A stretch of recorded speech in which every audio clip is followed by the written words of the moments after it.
G'day everybody, I'm Doug. I'm introducing the Dr. Doug interview series. We've got Nicky Wood here, a well-known naturopath who is interested in women's hormones, and we're going to be talking menopause.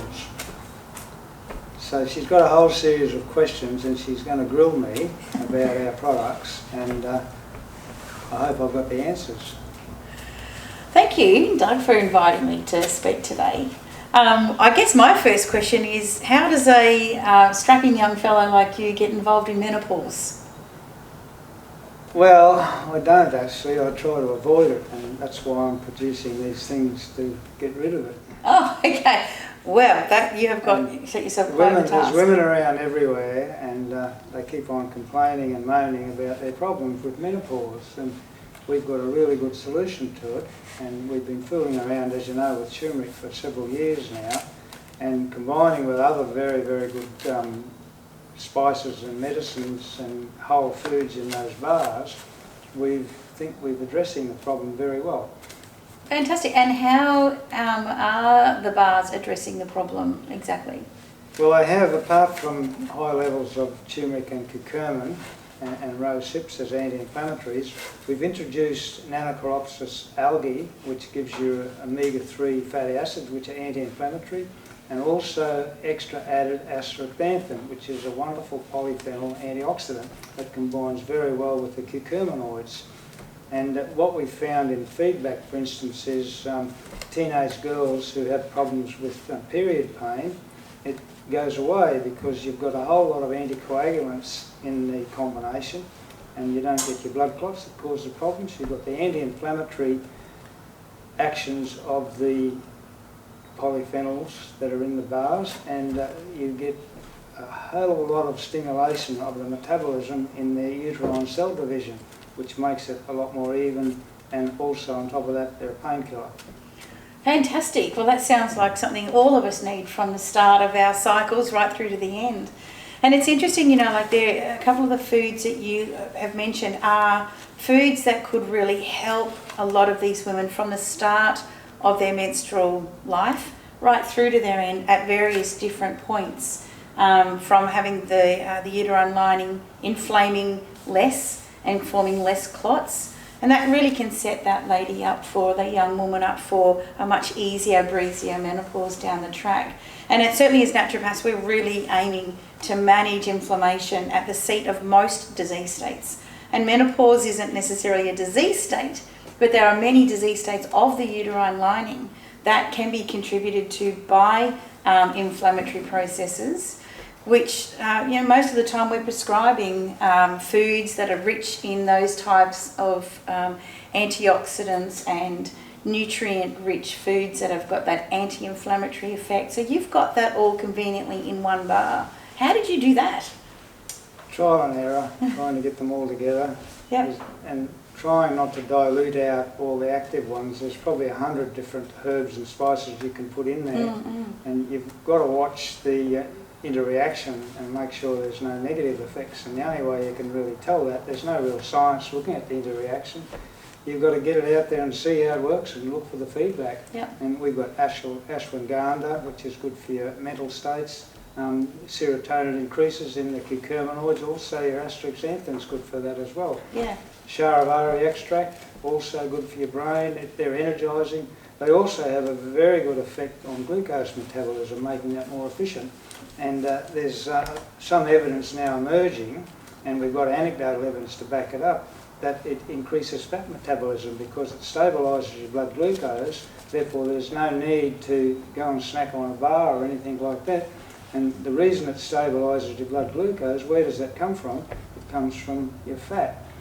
And so you're getting rid of that. Such an important thing, because one of the changes that happen in a woman's body around menopause is, as we know, we start to produce less estrogen, but in place of that we store more cortisol and produce more cortisol from our adrenal glands, and that changes how your body metabolizes your fats and your glucose, and that is a naturally inflammatory process. Yeah. So naturally, even in a healthy female body, she's producing more inflammatory hormones that skew that blood glucose level. And the other thing about glucose is that it triggers the rise of insulin in the body, and insulin is another inflammatory hormone. and it's a growth hormone. So when we're looking at trying to help that woman through that lovely transition of menopause, we really are looking at ways of modulating that. And I love the fact that these guys have got the ChickiBams. They've got the Shatavari herb in it. I don't know if you know this, but in Ayurvedic medicine, Shatavari is an Indian translation to she who beds 1,000 husbands. So, you know, many women... That's a powder on that too. I know, right? We're getting these ladies back into their juicy states again. Next thing we'll have the husbands buying ChickiBams for the wives. Well, you never know. They could be sneaking it into their cereals. I reckon you could probably crumble this through a muesli. Is that true? It'd be beautiful. Is that what Shatavari means? That's an Ayurvedic translation. Yeah, wow. yeah. So I mean, when I'm blending botanical herbs for a woman going through menopause, or if her libido's dropped, I will always put Shatavari in as one of those balancing herbs. And it's really interesting that you also bring another Ayurvedic herb up, the ashwagandha, because it's getting a lot of airplay at the moment. A lot of people are working with ashwagandha in formulas. It has been shown to be so functional in helping with sleep, and we know that menopause really messes with many women's sleep patterns, particularly because of the flushing. But it also does change some of those sleep patterns across the night in the other hormonal factors as well. So it binds well with the curcuminoids, which have a similar effect. That's right. The two together work. They work well. beautifully. So in botanical medicine, as naturopaths and herbalists, we're always looking for that synergism.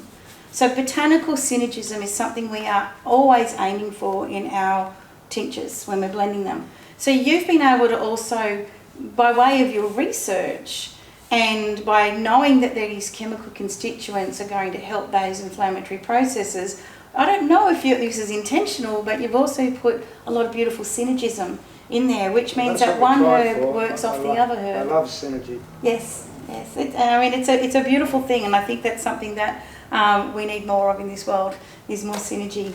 And these are the beautiful things that our botanical world can give us, and that is that, you know, we're not just looking for one action here. We are able to take advantage of a holistic approach from a plant combination like what you've done. So we're not just going for one individual chemical constituent. We're asking a plant to bring everything it's got and then bounce off another plant and do exactly the same thing and create this magical world of healing in the body. And they're all whole foods with the whole of the other components in each food to make them work better. And they've got a little bit of... I don't like extracts, and obviously there's a couple of extracts there. We've got a little bit of extra curcumin as an extract to add to the action of the turmeric to make sure there's enough, and we also have the astaxanthin as an extract to make sure there's enough of that.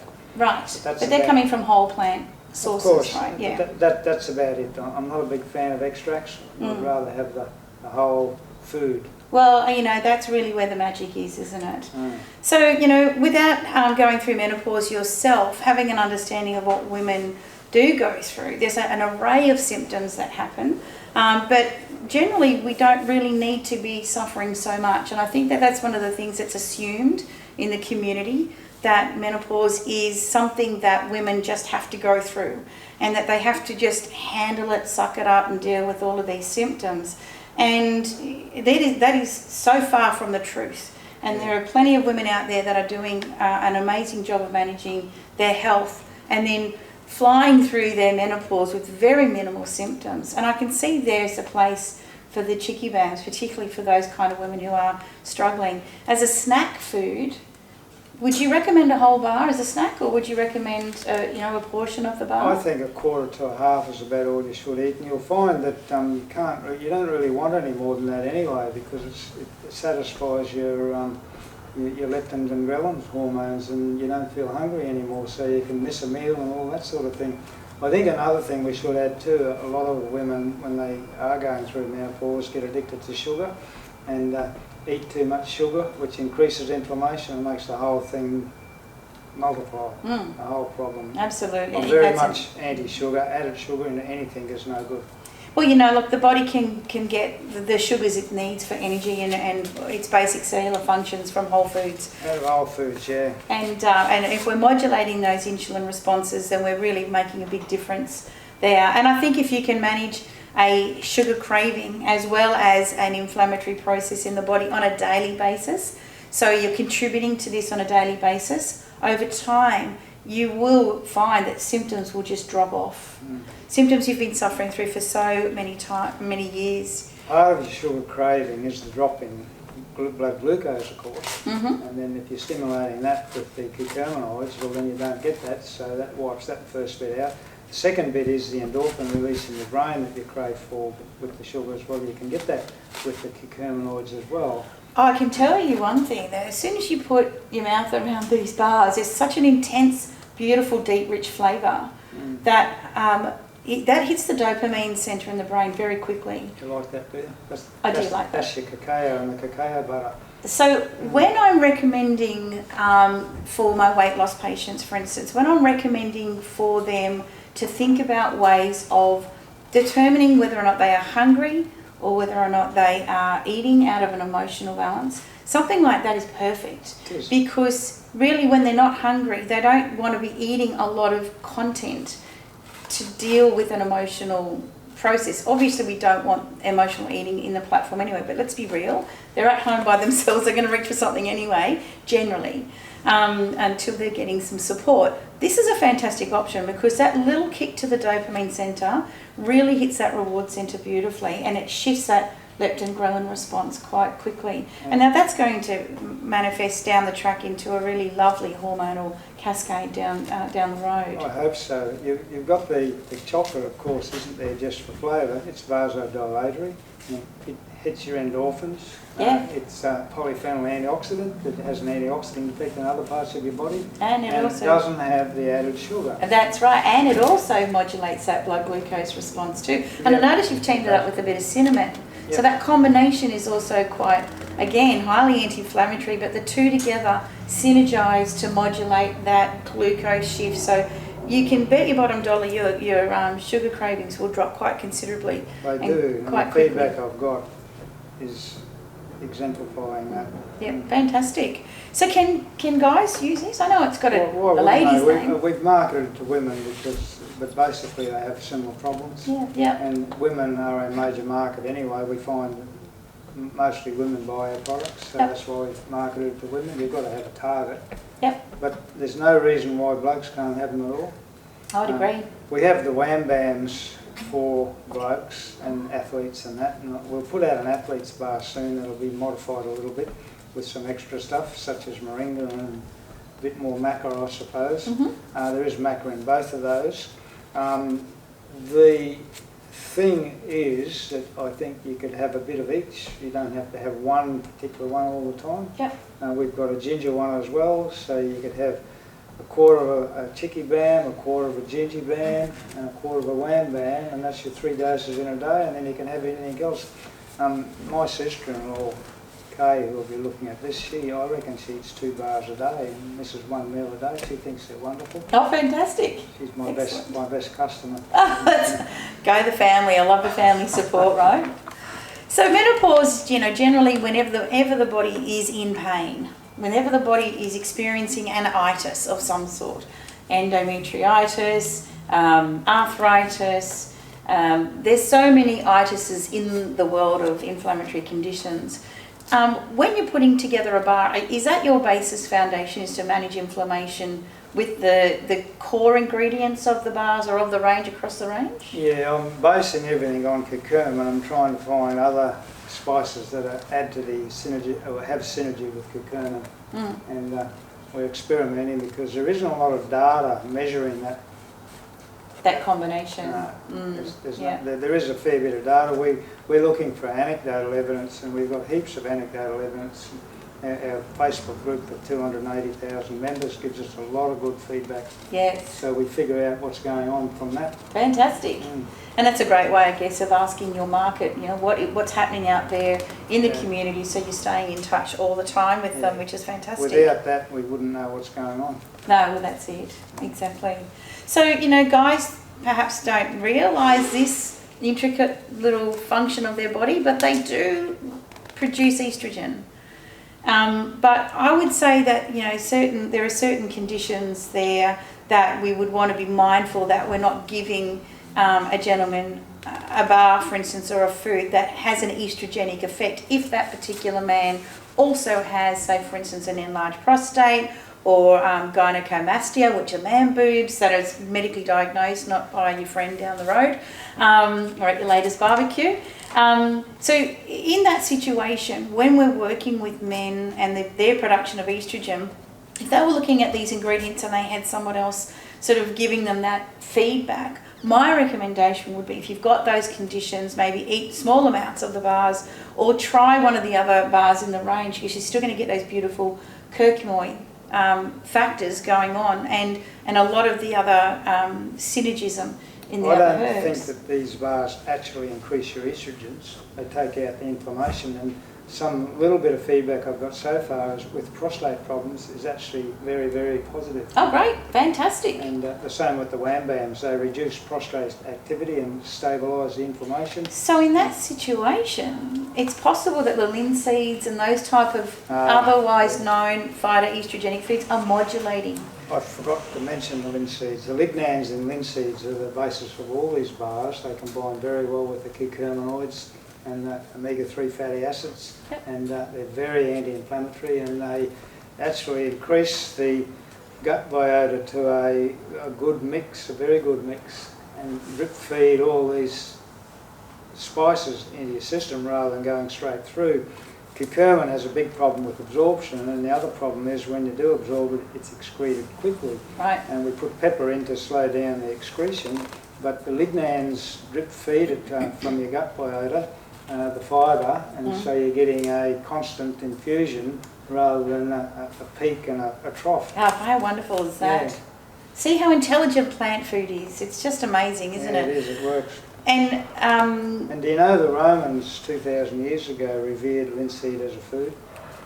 I don't doubt that at all, because a lot of these foods have been around and been in circulation in communities for a very long time, and people have been relying on these crops for so long to be able to get that balance in their diet, and we can get a number of nutrients out of all of these foods along the way that bounce off each other. So, and one of the things that we're always working with is that modulation. So some of the foods that are otherwise thought of being estrogenic or having estrogen in them isn't quite a correct term. They're more phytoestrogenic. So they're more, what they do is modulate that estrogen response. But I can tell you one thing is that there's more estrogenic properties in your cosmetics and plastics and your deodorants that you're spraying under your arms than you'll ever get in a plant. Exactly, and in plastic food containers. But notice we've got no soy products in our bars. I did notice that. And was that intentional? Yeah. So no soy isoflavones? No. And why was that intentional? They're estrogens, and they're synthetic estrogens, and they have all sorts of problems. I'm not a big fan of soy. Ah, okay, right. So is that interesting? Sometimes we, so there a bit of medicine or natural medicine research that has isolated some of the isoflavones compounds as a way of managing estrogen clearance. But it is synergistic with plant foods, so we're using it in synergism in formulations. But again, we're talking organic and genetically, ungenetically modified, non-genetically modified sources as well. So you'll find some formulations will do that. But I love that you've gone into the research there and you've really made that decision to isolate that, because the other problem with soy is that it will affect a thyroid iodine challenge as well. So there'll be some challenges there for those people. So it's a wise omission, I think, from the range. I think so. Yeah, well done. And so, can animals eat these foods? They taste good enough to eat for obviously everyone, but do animals? Well, of course they can. Because we've got female animals that might go through some of these problems. Well, we've got an animal one anyway, which I think is going to be better. There's a bit of chocolate in those, not 10%, it's not going to worry the dogs. The problem with chocolate in dogs is they can't metabolise theobromine really quickly. They slowly metabolise that can build up. But there isn't a lot of theobromine in the chocolate that's in those bars. But I wouldn't intentionally feed ChickiBams to a dog because we've got our dog ones which are liver-based. Right, okay. And it's great to know you've got one Yeah. specifically for the dog world. That's exactly. wonderful. Well, that's our biggest sellers because I'm actually a veterinarian. But I forgot to say the methylsulfonomethane in ChickiBams, and I put that in the ChickiBams, and it's not in the other two bars because I did put it in the dog ones. It is a bit bitter, which is why I left it out because we're looking at flavour and that. Yep. But it does improve the absorption and metabolism of the curcuminoids. Okay. Probably the astaxanthin as well. Yep. And when I saw the effect on the dogs, they don't have a placebo effect. You get an old dog that lies around and sleeps all day. 2 days on our dog bites, boom, they're up and going. Yep. And so I thought, well, why are these seemingly working faster than the other bars? And I figured out it was probably the MSM. Yeah. So we've got MSM in the ChickiBams, and I'm expecting that they will work better because of the increased absorption and metabolism of the curcuminoids. Absolutely, and then also contributing to that detoxification profile as well. Yeah. Now, one of the other things that also piqued my interest is some of the more recent research in endometriosis is its relationship to histamine and the histamine producing factors of the body can sometimes be a contributing factor to endometriosis. And you've got a balance here between some foods that might stimulate a bit of histamine release and then other foods that would actually go the other way and balance it and reduce it. So again, we've got that lovely synergism sitting right there. So really, it's a very, I would say, a very intuitive combination of ingredients that you've come up with. Well, we've had them out for 3 weeks now, and over the next couple of months I'm really impatient to get all the feedback. So I think it's going to be good. Okay, I think you're right on for track both with males and females. Fantastic, fantastic. Now I noticed there was some reference here to the brain-derived neurotropic factor, which is in my clinic I talk about a lot with my patients in my EFT tapping sessions because we know that it has such an important role in wiring up the brain to have a particular set of neural messages in a particular pattern and keeping that that pattern going until it's been asked to change. Yeah. And these inflammatory patterns can be so well entrenched through the nervous system that before we can even impact a uterine tissue, we really do need to work all the way through the system. Habit is a funny thing, and I think there's physiological habit as well as mental habits too. And basically, the neurotropic factors are tied up with your exercise and sleep. You're generally calmer. Yep. No stress. And you can think clearer. Yeah.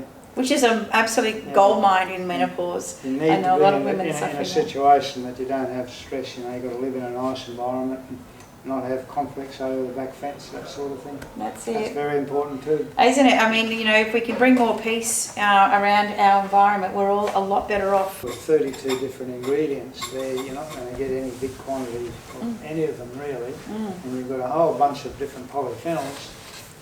That the actual polyphenol content of those bars is huge. Oh, it's massive. And all from different sources. Exactly. It's coming not just from one or two sources. It's almost every ingredient has got a polyphenol-rich profile to it. They've all been selected for that reason. For that reason, yeah. And that's such an important factor in menopause management. Generally I find that a lot of women that are going through menopause are at that stage in their life where they are well and truly entrenched in either their businesses or in their workplace.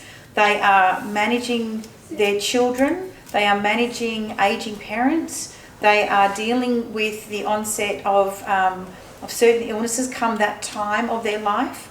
They are exhausted and they don't have a lot of time. It's usually around this time in their life where they're really missing the key components of flooding their body with plant foods and feeding themselves well and getting enough nutrients. They're eating and they're feeding themselves food, but they're not nutrient-rich mouthfuls that they're getting in. Exactly. So they're missing that polyphenol component.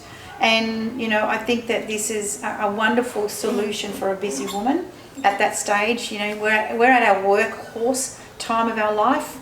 We are really putting a lot of tentacles out there supporting our community, our family, our children, and there's not a lot of time left for them, and it's not a lot of time to really soak the body in the nutrients it needs the most at this time. So this is just a wonderful way of shortcutting a lot of that time in the kitchen. Well, it's better than crackers and Vegemite or crackers and peanut paste. Or crackers and anything, really. Yeah. I mean, you could really, put this together with a lovely herbal tea and then just have this incredible, Exactly.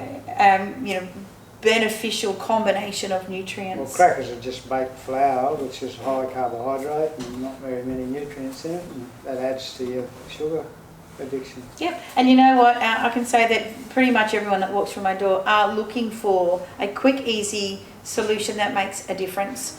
A solution that they don't have to do a lot in order to get the outcome that they're looking for, and every one of them are looking for an increased degree of well-being in their life. Every single one of them. So well done. Well, we try. You know what? You're listening to the ladies out there, and on behalf of all of them, I want to say thank you. Thank you for a very, very enlightening discussion. It's wonderful. Thank you, Doug. I really appreciate coming along, and I've really enjoyed my time here with you today.